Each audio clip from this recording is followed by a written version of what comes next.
Rod said when the other man's eyes got bigger. He clarified. No, don't really shut up. It's just that my friend Bryce is a motorcycle mechanic. It was Bryce and his boyfriend Nick who talked me into this place. This was too big a coincidence. He glanced around, waiting for Bryce to pop up from around a corner, laughing his ass off. It was something he'd do, dangle a gorgeous guy with sexy eyes and faded jeans in front of Rod before playing some elaborate joke on him. Really? The man asked. Small world? If he's hiring, tell him I'm looking. I moved here about a month back, and it's been a little harder to find work than I thought it would be. Jackpot, Rod thought, which probably made him an asshole, because the guy was telling him he was out of work, and Rod was thinking this could be a way in with him. You're going to have to give me your phone number then, so Bryce or I can get a hold of you. This is where you give me your name and phone number. Landon, and you're good. Oh, honey, you ain't seen nothing yet. Rod winked at her, but then he remembered he didn't really know for sure if this man was gay or not. Are you gay? Nope. Fuck. Me either. What a coincidence. Landon's forehead wrinkled, and then Rod said, I'm giving you shit. I'm as gay and proud as they come, and you're fucking with me too. I know these things.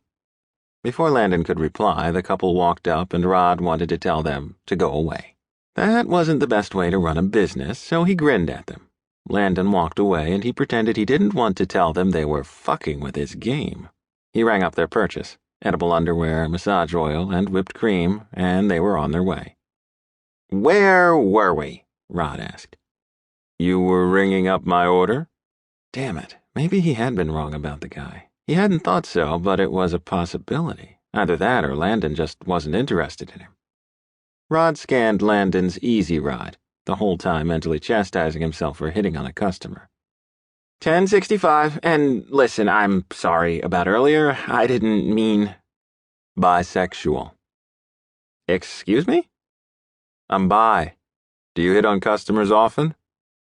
No, but they're usually not as sexy as you. The last ones who were ended up being two of my closest friends, though. Bryce, the dude who works on bikes like you. Hint, hint, I have a hookup. Landon laughed a light, earthy laugh that made Rod smile. He liked it. He wanted to hear it again. You're relentless. No, Rod corrected. Just a hard worker. When I want something, I don't give up. That's a good quality, or so I've been told. It can be. Landon handed Rod a 20 and waited for his change. I have to be honest with you. I find people a whole lot messier than lube in my hand. I'm not really looking for anything more than that right now. Friendship is okay, though. Awesome. First, Landon had to put the mental image of himself jacking off in Rod's head, and then had to go and tell him that he was only looking for friendship. I can do friendship, but I have to tell you, I wasn't looking to marry you. All Rod had been thinking about was a quick fuck. He quite enjoyed fucking his way through life. Landon nodded at him, obviously not planning on changing his mind about fucking Rod senseless. So, what's your phone number, friend? Rod asked. Landon smiled and heat pricked across Rod's skin. Damn it, even his smile was sexy. First, Nick and Bryce had to torture him with something he'd never have, and now Landon. He really had to stop meeting gorgeous men in adult stores who only wanted to be friends. Landon Harrison never expected to find himself in Virginia again. If he was being honest, he hated it here. Too many memories of fighting parents, which went from the plural to singular when his dad walked out on them, leaving behind a depressed mom who waited for him to return. He'd never felt like he fit in when he was a kid. He'd hidden the fact that he liked both men and women. Now he didn't give a shit. If someone had a problem with it, they could kiss his ass as far as he was concerned. It had taken leaving to get to that place. The second he could, he'd been out of Virginia, leaving his mom and his sister, Shannon, behind. But now he was back. Shannon was getting married, and she'd told him their mom had been acting strange lately. She was worried about her, which caught his attention. Depression had always been something his mom struggled with on and off. She'd broken down when his dad left.